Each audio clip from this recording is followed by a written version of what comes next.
agreeing on a 30-day ceasefire in Gaza and the release of Israeli hostages and Palestinian prisoners.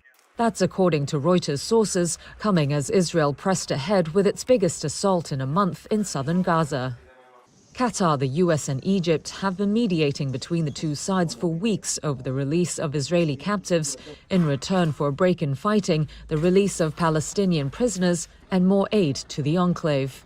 But the plan is being held up, the sources said, with Hamas and Israel at odds over how to permanently end the Gaza war.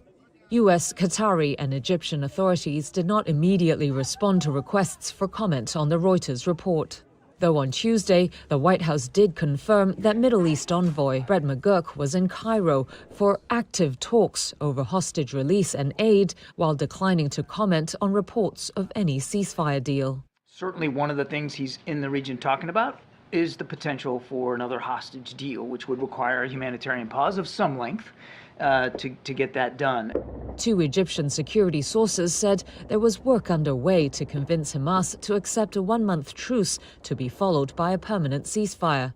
However, Hamas is requesting guarantees that the permanent ceasefire would be carried out to agree to the initial truce.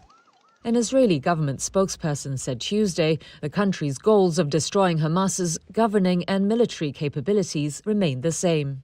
There will be no ceasefire that leaves the hostages in Gaza and Hamas in power. Beyond that, we have nothing to elaborate.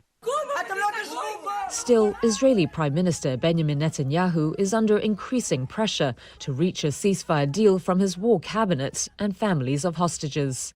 Despite the difficulty of bridging the gap in the positions of the two sides, a source briefed on the discussions told Reuters a deal could be agreed to at any minute.